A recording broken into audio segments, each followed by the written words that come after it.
All right, y'all, welcome to the Scott Horton Show. I'm the director of the Libertarian Institute, editorial director of antiwar.com, author of the book Fool's Errand, Time to End the War in Afghanistan, and the brand new Enough Already, Time to End the War on Terrorism. And I've recorded more than 5,500 interviews since 2003, almost all on foreign policy, and all available for you at scotthorton.org. You can sign up for the podcast feed there, and the full interview archive is also available at youtube.com/Scott Horton Show. Okay, you guys, on the line, I've got the great Kyle Anzalone. He's news editor at the Libertarian Institute and opinion editor at antiwar.com. Welcome back to the show. How you doing, Kyle? Doing great, Scott. Thanks for having me back on. Happy to have you here. Tell me the bad news. Senate passes massive $858 billion National Defense Authorization Act, huh? Yeah, only 11 no votes to 83 for it, so overwhelming majority of everyone in both parties votes for the thing. It's an 8% increase over the 2022 budget, and I think this is going to end up going to Biden's desk. Now, this is the compromise bill. So, you know, the House passes one, the Senate passes one, and then the leadership of both parties get together and both houses get together and then just decide what they're going to put in the bill anyway. So usually through that process, anything that, the anti-interventionist groups work to get into this legislation then gets stripped out, and they throw a few more $1 billion in it for the, arms makers and things like that. And so one of the, few people to get an increase with the rate of inflation this year will be the Pentagon and the arms maker, Scott. Yeah. Not that they have anything to do with the reason that price inflation is so bad with all of the money printing that their entire operation depends on. But anyway, good to know that they're free to do whatever they want and that they get their cost of living increase, even if we're not free and we don't get ours. But okay. And now that doesn't count the VA and that doesn't count the Energy Department's nukes, right? So we're well over $1 trillion. Yeah, I think this does count the Energy Department's nukes, but I don't think it counts the VA and some other like intelligence spending and things like that. I guess one little piece of good news, Scott, is maybe the worst part of this, naming Taiwan a major non-NATO U.S. ally, was taken out of the bill. Oh, yeah? Although they're now going to give Taiwan $3 billion in military aid every year through this. And they're going to pass separately, I think, $37.7 billion for the Ukraine to give them an emergency fund. So some of that will be just direct financial assistance and not military aid, but I'm sure will be tens of billions of dollars in military aid, and that's going to be included in the omnibus, which Congress is going to pass pretty soon. Yeah. But now, do you know who stripped out the non-NATO major ally thing? Because that was a pretty big deal, huh? I mean, I guess I hear what you're saying that we're giving them all these weapons anyway, but I mean, they were talking about. I don't think the White House wanted it, was my understanding, and so somewhere in conference committee, I think, is where that came out. Mm. Yeah, that was a pretty big one because it was supposed to like change the language in all official documents to where we start talking about, the U.S. government essentially talks about Taiwan as its own sovereign nation and really changing the way that they treat them compared to how it had been since 79. So pretty good deal that they backed down on that, I guess.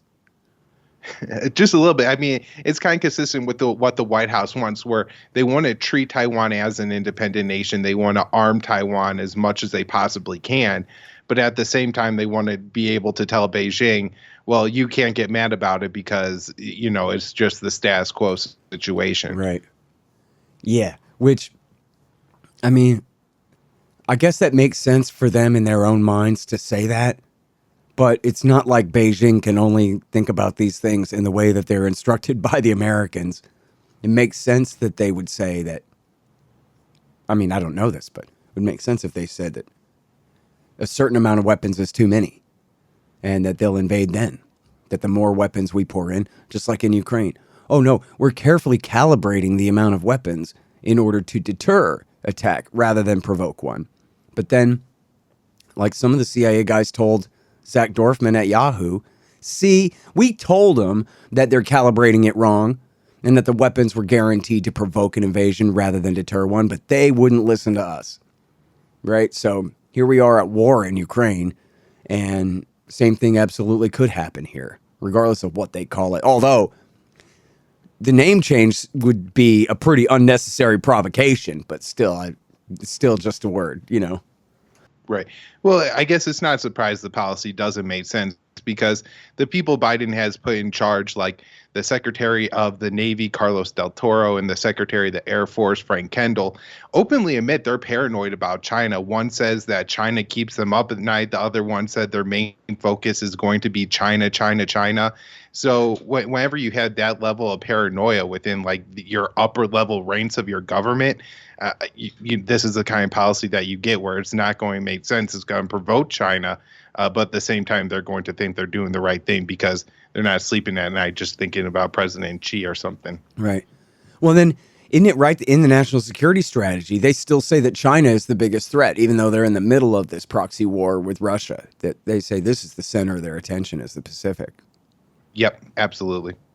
You know, Kyle, there's this kind of strange narrative going around on the right about how Biden is in China's pocket. It's on the laptop, something like that time that John Wong completely pwned Bill Clinton back in 1996. And so, you know, red flag. And so the Democrats, they got to be soft on the commies because they're kind of commies and whatever. And it doesn't matter that this is Hillary Clinton's pivot to Asia. And it doesn't matter that Joe Biden has doubled down on Trump's doubling down of Obama and Hillary's pivot to Asia. And there's been massive escalations under the Biden administration, regardless of these narratives, right? Yeah, I mean, I think part of it is everybody's concerned about China. I think the Democrats think they have to take Russia down in order to be able to deal with China. And then you had this group of American First Republicans who I think are a little bit closer to accurate in identifying that, you know, if you're trying to deal with Russia, it's actually going to make it harder to confront China. And so you have, I think Dave DeCamp wrote this week that Josh Hawley, but it was definitely an American First Republican in Congress who introduced some bill or who is pushing some legislation that would require any weapons that both are needed by Kyiv and Taipei, that they have to go to Taiwan first, to fill those orders first. And that should be the priority of the U.S. government. So, yeah, you're right that there is this really, weird idea that we have to do something. And also that again, that Biden is, confronting Russia, but not confronting China because he's somehow in the pocket of China. When in reality, I think they view it as like a longer strategy that they have to confront Russia and Ukraine first to then confront China over Taiwan, probably. Yeah, which is completely stupid. I'll never forget when Donald Trump told the story of how he went and met Henry Kissinger. And he said, hey, Henry Kissinger, I think we should cozy up to Russia to break them off from China. What do you think about that? And then the way he told the story, I'm pretty sure it was something like, and then Henry Kissinger said to me, you're the tallest, handsomest, most successful skyscraper tycoon I've ever met in my life. And you're the smartest person who ever lived. And you're a greater president than Abraham Lincoln. And yeah, that's right. That's what we should do. And that's all it was. It was never loyalty to Russia. It was always, we're up against these two major powers.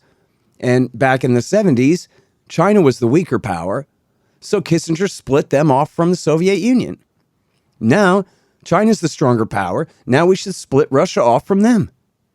Assuming you believe in these great power competition type politics, this 19th century mercantilist take on the powers of the earth and American dominance in Eurasia and all these things, this is all in the game. This has nothing to do with loyalty to some foreign power or their interests. It was always a question of what's the right way to make the American world empire last longer and achieve more in terms of exerting its power and influence on the world. As simple as that. Right. Well, any chance there was of doing that, it is now gone. And Ray McGovern has been writing for antiwar.com for about a year now. And, he rightly points out that the White House still doesn't get this, that the U.S. has gone so far in pushing Russia, over all their red lines in Ukraine and NATO expansion. And then the U.S. now doing essentially the same thing, although, there's different nuances in everything in the Indo-Pacific, where with their military buildups, they're carrying out operations through waters claimed by China. Every month now, at least, a U.S. warship is going through the Taiwan Strait, and increasingly they're bringing British, Canadian, and other countries, Western countries, warships with them, and increasing military games and bilateral war games conducted with, South Korea and Japan, which is mainly, I think, a threat to Pyongyang, but I'm sure Beijing also is very uncomfortable with the U.S. Tying all these countries together, like the Philippines, Japan, South Korea. We have the quadrilateral dialogue with Australia, India, and Japan, with the U.S. being the fourth country there. So, there's a lot going on in both of these, things confronting both countries, and it's really pushed Beijing and Moscow together, as Ray McGovern has written. And unfortunately, the U.S. just hasn't seen it. And, as late as I think like June 2021, Biden was like trying to push this line with Putin, and Putin just wasn't buying it at all. Yeah. Hey, tell me about this move against the Russian Orthodox Church. I know they split back years ago, the Ukrainian-backed and the Russian-backed Orthodox Church there, but there's been some pretty severe recent developments. Yeah, so in recent weeks, the Ukrainian government has started to crack down on the Russian Orthodox Church. Basically, Ukraine, President Zelensky claims that they carried out a series of raids in Russian Orthodox parishes, and that showed that the clerics in these parishes were taking orders from Moscow to push pro-Russian narrative in Ukraine. And, they've in Kyiv, they've compared this to destroying the cultural fabric of Ukraine. They've said that Ukrainians who continue to attend these Orthodox churches that, again, follow the Moscow, direction are giving into the temptations of evil. And so initially they announced this campaign, and then about a week later they sanctioned 10 top clerics of the Russian Orthodox Church, although I think almost all of them were operating either in Russia or in territory firmly held by Russia in Ukraine, so the Donbass, Crimea, things like that. But then they issued another round of sanctions. I think this one's going to have a little bit more of a bite, and this seized assets of 7 clerics of the Russian Orthodox Church, and additionally placed travel bans on them so they can't enter or leave Ukraine or carry out any kind of legal business in Ukraine. So this is pretty serious what they're doing. And a lot of the rhetoric around it is what seems particularly disturbing to me, calling this church evil, saying that people who attend these churches are undermining the cultural fabric and attacking like the heart of Ukraine and things like this, seems to be setting us up for, potentially retribution against people who attend these churches and things like that. And additionally, Scott, they say that only 4% of Ukrainians attend these parishes now, Eastern Orthodox parishes that take direction from Moscow. But I think that number is actually much higher, because they've only done a few rounds of polling, and both of the polls were conducted by Kiev-based organizations, so there may be a bias there. But then you also have all the polling was only conducted in regions that were held by the Ukrainian government. So if Ukraine retakes more territory, then up to I think 20-30% of the Ukrainian population will be subject to essentially having the religion banned by the Ukrainian government. Yeah. Sorry, hang on just one second. Hey, y'all, Scott Horton here for Tennessee Hot Sauce Company. Man, this stuff is so good.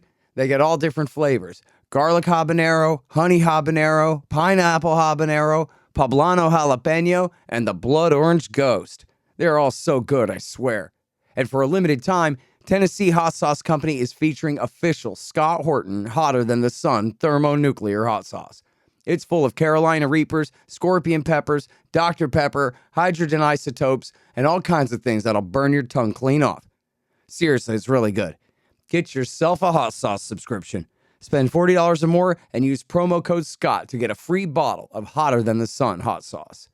That's tnhotsauceco.com. Hey, y'all got to check out these awesome busts of our hero, the great Ron Paul. They're made by the renowned sculptor Rick Casali. They're 13 inches tall, hand-painted bronze resin based on Casali's brilliant original. Y'all may have seen mine in the background on my bookshelf in some recent interviews. The thing is unbelievable. Check out this incredible piece of art at rickcasali.com/Ron Paul, and you'll see what I mean. Use promo code Horton and you'll save $25, and this show will get a little kickback too. That's rickcasali.com/Ron Paul. Casali is Casali. rickcasali.com/Ron Paul.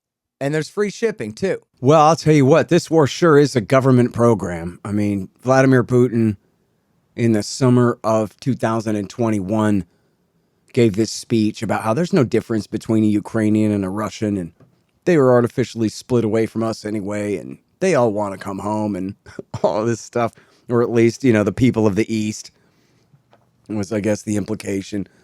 And boy, there's just, you know, the consequences of this attack for Russia and the backlash that they're going to have to live with from here on. I mean, Ukrainian nationalism has just gotten the biggest boost it could have ever gotten under, 100 years of propaganda and just American money and what have you. So, when you talk about, splits in churches like this, these are the kinds of things that people remember for hundreds of years and that stick, for hundreds and hundreds of years, the great schism of this and that, separation in the churches. And there's no climbing back down from this, I don't think, for Kyiv, unless somehow the Russians got an absolute regime change there. But looks like the country is going to be split, and this church is going to be split, and no way really to go back from that, I guess. So, I don't know. Yeah, the Ukrainian government has seized control and banned all opposition media, banned all opposition political parties. And so in any territory that's held by, forces that operate under Kiev's direction, the Ukrainian nationalists have more authority and more sway there than they ever had before. Yeah. All right, so talk about the American side of this thing. We keep pouring in. The U.S. government keeps pouring in more and more weapons. And I guess the fear is that the Russians are going to launch their winter offensive any minute now or something. I don't know what's going on with that.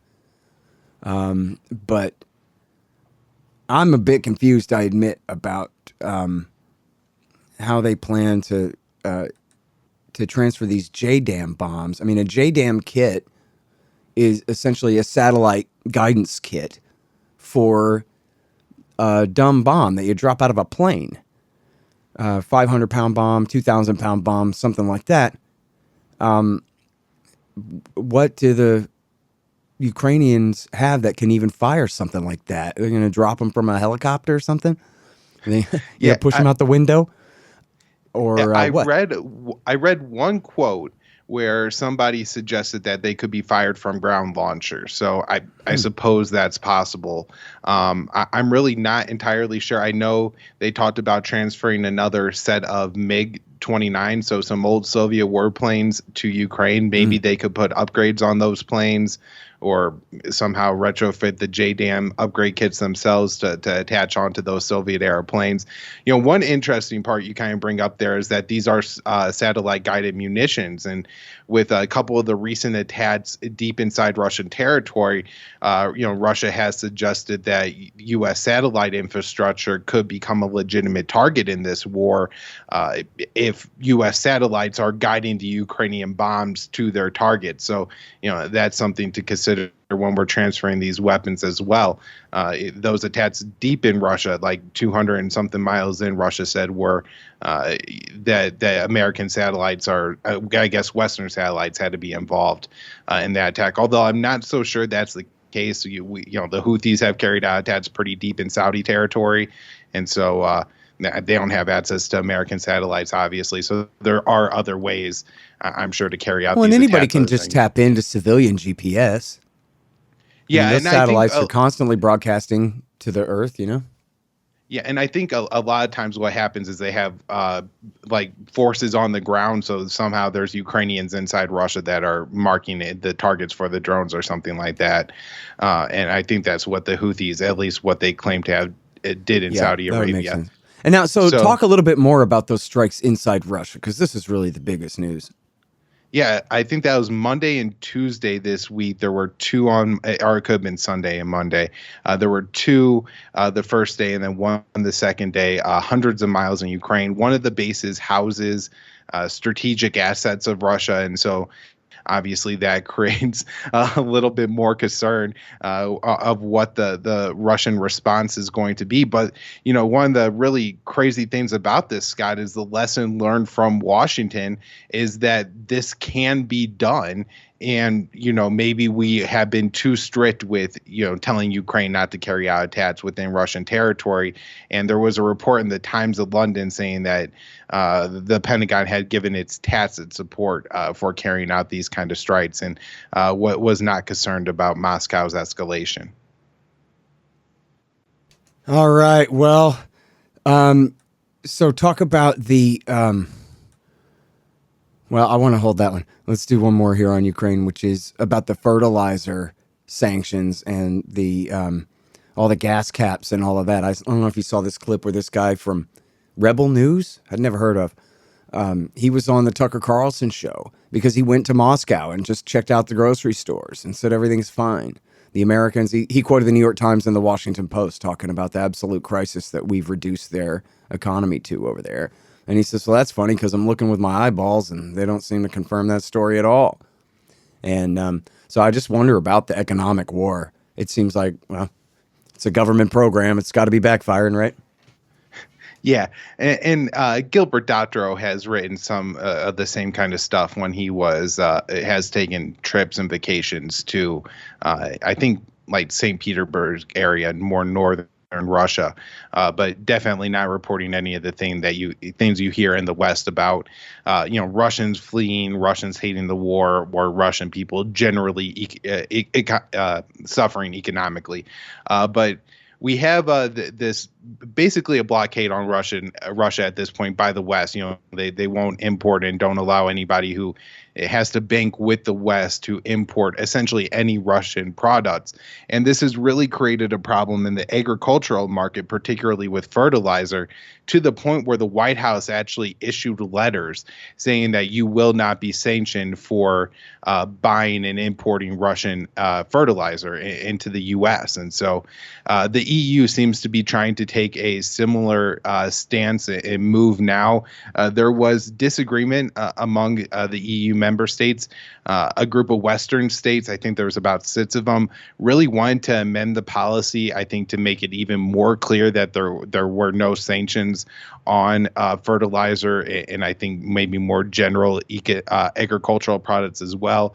And then Poland led a block of Eastern European states who did, say you can't amend the policy at all. And so they say they came to an agreement and modified the language of the sanctions to clarify that third countries are permitted to import Russian fertilizer. This was all reported by Politico, which noted the agreement will take effect on Friday if it faces no opposition from other EU members. But Ukraine was not happy, Scott. The foreign minister of Ukraine said attempts to allow Russian oligarchs and companies to derogate from the already imposed EU sanctions deal, a blow to the entire sanctions regime, undermines support for Ukraine and our joint effort to stop Putin's war machine. We strongly oppose them and thank the EU who do so too. And yeah, it's crazy. People need to eat in Africa and other places in the world. There's an increasing hunger and things like that. And these Western countries are just trying to make sure that there's not too much suffering. They're fine with some, but they want to ease it some. And Ukraine is really lashing out over this. All right, now let's end with some good news here. I guess Biden figures there ain't no way in the world he's winning Florida, so possibly begin to warm back up to Cuba as it was in the Obama years? Yeah, so I'm actually a little bit more pessimistic about that than when I had wrote that article. But we had three members of the Democrats Congressional Progressive Caucus, which I imagine is more or less loyal to the White House. I don't think that they would take a trip to Cuba without having permission, at least to some extent, from the White House. But the White House is actually really concerned about immigration and people coming from Cuba, Haiti, and Nicaragua, in particular, to the United States, and they're actually considering caps on the number of people from Cuba who could claim asylum in the U.S. Are to make those caps stricter. And so I guess when the progressives went down there, it doesn't seem like that was on the top of their agenda, but that does seem to be on the top of the White House's agenda here, is just stemming the flow of immigrants and not really in any way trying to really improve relations with Cuba. Although there was some easing over the summer of Trump's policy on Cuba, which was a real deviation from Obama's, but we're nowhere near the Obama closer to detente normalizing relation policy. That's so crazy. And the Castros are gone. You could just kill them with kindness. It would take a couple of months, right, to open up Cuba. Instead, for some reason, they prefer it this way, unless they're going to be able to, turn Havana right back over to the mob. They won't settle for anything less than that, or what? I don't know. This makes no sense, dude. Yeah. And, Scott, it's one of those things, too, where you really hope that it's something the administration, the White House would do early on.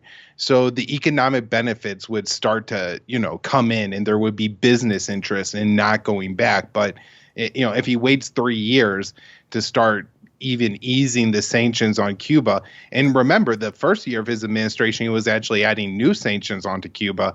Then it seems really unlikely that the U.S. and Cuba will reach a point by 2024 that the next Republican just isn't going to undo whatever Biden did, just the way Trump did to Obama. Yep, same old story. Let's see, the revolution was in 59, right? Okay, just making sure we're on the same page here. You might think that this is enough already, but no. All right. Well, listen, I'll let you go. I appreciate you helping us catch up on all the bad news here, Kyle, as always. Yeah, thank you so much for having me back on, Scott.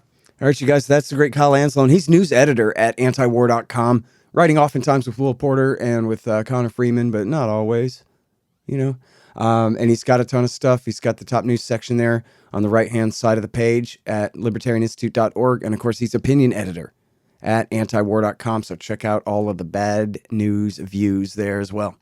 The Scott Horton Show and Anti-War Radio can be heard on KPFK 90.7 FM in LA, apsradio.com, antiwar.com, scotthorton.org, and libertarianinstitute.org.